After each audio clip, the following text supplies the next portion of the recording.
divisions, and Indianapolis has already clinched its division. Denver's clinched the playoff berth. Kansas City wins today in Oakland, so they clinch a playoff berth, and there's one spot remaining. Miami is in that spot right now. Baltimore, San Diego, the Jets, and believe it or not, Pittsburgh still has a 1 in 1,000 shot. They are still mathematically alive. Speaking of that, the Bengals need a 1 in 1,000 shot right here. They have to stop after taking those 2 timeouts. It's third down and 7, and Roethlisberger throws, and breaking tackles is Sanders. He had 3 guys there. They had him stopped short of the first down. Instead, he moves the change, and Cincinnati has used 2 of its timeouts on this drive. Just unbelievable. He is surrounded by 3 guys, and somehow all they got to do is make a tackle here. That's Chris Crocker takes a shot at him, and he spins right. Look at this. They have him completely surrounded. Have no idea what Reggie Nelson was kind of stumbling around. Awesome play by Emmanuel Sanders. That's fantastic. Yep, and you see Mike Tomlin's reaction. Blue 20. Also notice, thank you very much. From the 31, who goes Bell nowhere. Bell tonight has carried the ball 22 times, but for only 51 yards. And now Cincinnati's going to take its final timeout. And we can take a look at the NFC playoff picture, where things stand in the National Football Conference,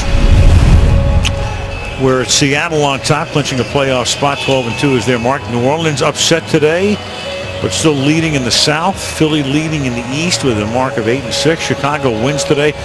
The wild cards at the moment would be Carolina, 10-4, San Francisco 10-4, but Arizona with 9 wins still alive, and then Detroit, Green Bay, and Dallas also in the hunt.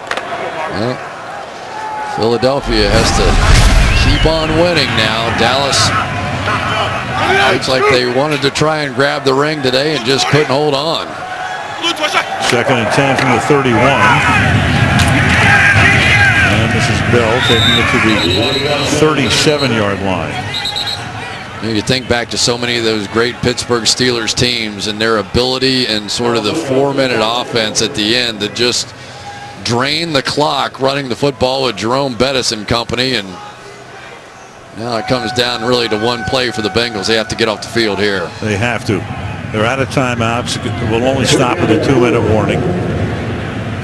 Mike Zimmer has to be pulling his hair out over that last one. They throw a pass short of the first down marker, and 3 guys surround him and can't get Emmanuel Sanders on the ground. After they've used 2 timeouts and set that up, and this time at least they are able to stop it, forcing a 4th down situation and a punt.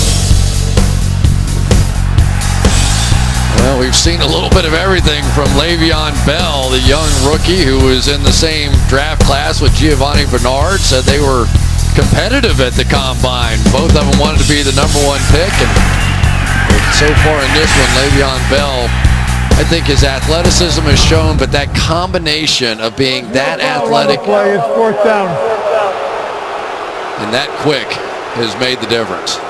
Well, they threw a flag, picked it up, and now you got Drake Kirkpatrick, who is taking the spot of Terrence Newman, who's out tonight, maybe a week or 2 more. And here's what happened. Just takes a weird step there, and he'd had the knee issue in the past, and I don't know if that's related or not, but they are just about out of cornerbacks now. They just put Chris Lewis Harris on the roster because they didn't have anybody else to go to. That has ramifications way beyond tonight. Old college punt formation. Well, you got McBriar in there. Let the clock go all the way down. So we're going to use an extra 5 seconds if we wanted to. And the punt goes out of bounds at the 21-yard line. So 3:17 remaining. It's a 10-point game. Cincinnati with no timeouts. And Andy Dalton, who's now thrown for more yards tonight than Roethlisberger, 217 to 191, will go to work. Well, but now you don't necessarily have to get these points in order. You have to have 2 scores. You can drive down, get in field goal range, kick one, and then try your onside and try a couple of Hail Marys. So a lot of possibilities on the table for Andy Dalton. Of course, if you're going to go for a field goal and an extra point, which they're going to need, you're going to have Dalton holding and not Huber. And he starts with a pass for a first down up to the 38-yard line. Tyler Eifert making the catch. Down to 3 minutes remaining. Now, Tyler Eifert now is playing a big role here late in this game. It's one-on-one with him and Will Allen, the safety, and he's getting the better of that matchup right now. From the 38. That pass is incomplete. Jones, the intended receiver, covered by Cortez Allen. Second down. Well, now you understand that Dick LeBeau is not going to sit back and be passive. Now you get all these crazy stunts out of the nickel. You're going to see loops and picks and various things to get these linebackers cut loose. And really, these linebackers have not been the sacking factor that they've been in years past for LeBeau. He throws that into a passel of traffic. Jason Worlds put the heat on Dalton. It'll be third down and 10. Jason World's going to dip underneath Andre Smith here and get pressure on Andy Dalton on that one. They were just trying to get a screen pass off and could barely do that. But Jason Worlds really has become the go-to guy on this defense. Forever it had been Lamar Woodley, but late in the year, Jason Worlds has taken over and really taken his spot on that defensive left side. On the third and 10. The pass is knocked down to the 50-yard line by Cortez Allen. So this is pretty much the last gasp right here on a 4th and 10. Well, A.J. Green has a bunch of catches, but he has not changed the game at all. Cortez Allen, a little tug there as a veteran will, but they have not let A.J. Green get loose tonight. Green, 9 catches, 98 yards, a long of 19. 4th and 10.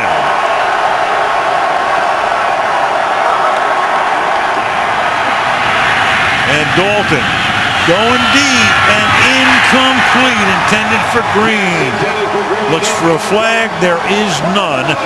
And the Steelers take over. Well, you got Troy Polamalu playing back almost like a center fielder in baseball here.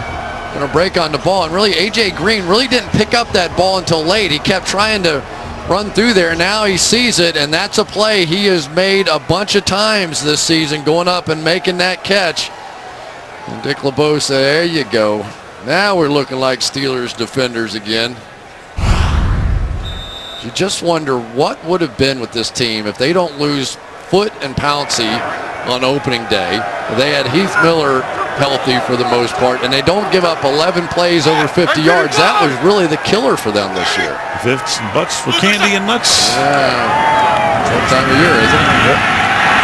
Here's Dwyer, gain of 8. That's going to take us to a 2-minute warning. Cincinnati out of timeouts. So the Steelers will still be mathematically alive.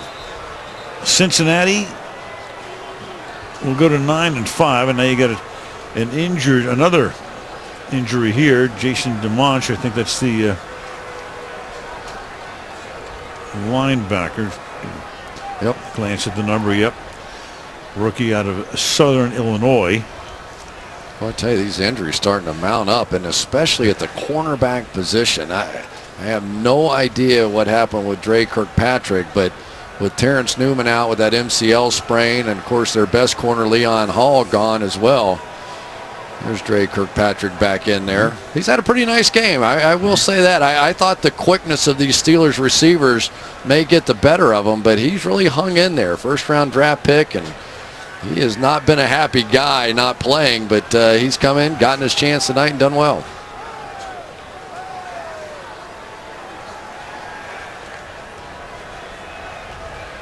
DeMonch goes to the sideline. The other guy that really did not have the huge impact in the passing game that I thought might is Giovanni Bernard. You know, he's had plenty of one-on-one opportunities. Little tip of the cap really to Lawrence Timmons, and some of these linebackers done a pretty good job on him in the passing game. Well, they start to wind the clock again once Camons leaves the field. Yeah, Bernard caught 2 tonight for 13.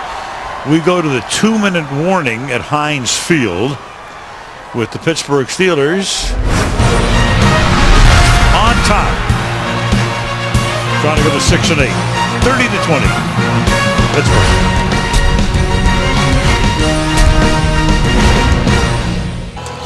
Wendy's post-game report coming up at the end of the game. Michelle down on the field interviewing the stars of the game. Bob, Tony, and Mike break it down. We will take a look ahead to next week when the Bears take on the Eagles. So what happened today with those teams?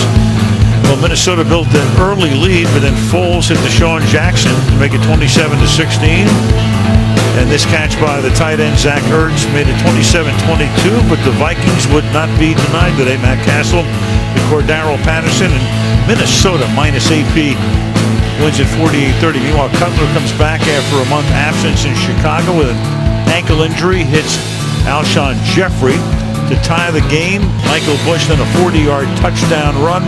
And the Chicago Bears had their hands full in Cleveland, but wind up winning the game over the Browns by a score of 38-31. Give Jay Cutler a little credit too, because he came out with some early turnovers and you started thinking, uh-oh, did they make the right choice changing quarterbacks? But he came back, was big in the second half, and let him back. Bears at Eagles on Sunday night next week. Second down and 2 from the 30-yard line. Blue 30. Blue 30. And Roethlisberger gives the ball to Dwyer. And that'll take us down to about a minute and 15 or so before Pittsburgh has to snap the ball again. Big Ben's kind of right in the prime of his career, isn't it? You can see more and more he is taking over this offense, more and more comfortable calling those plays and audibles at the line of scrimmage. They look to him now as the unquestioned leader. And Todd Haley is, I think, gotten his point across, because you're seeing that ball come out a lot quicker. He's not taking the hits he used to take in the past. 3rd and 2, a first down will officially end it. Instead it's a 4th down, so barely breathing are the Bengals, but it's a 4th down here, and they're going to have to do something with this over the next half minute. Well, I would think Steelers probably just go for this, right? I would think. Running around, I mean, you're going to give Cincinnati the ball back with half a minute and say go score twice? Good luck. Although it is the NFL. Right. Your Arizona Cardinals about allowed that to happen today. I always like to watch you cheering for teams. Well, don't give away any secrets now, would you? On 4th and 1, here's Dwyer. And they may have stuffed him at the 28-yard line. If they do, they'll get the ball back. But meanwhile, the clock keeps running. So in effect, you're basically saying you picked up the first down. And Hockley looks over. And he so signals first down. Otherwise, they would have had to put several seconds back on the clock. But it's all moot now as the Bengals head back to finish up the season at Paul Brown Stadium. Pittsburgh scores early and often, wins the game 30-20. And coming up next for Pittsburgh, it'll be the Wendy's post-game report after these messages.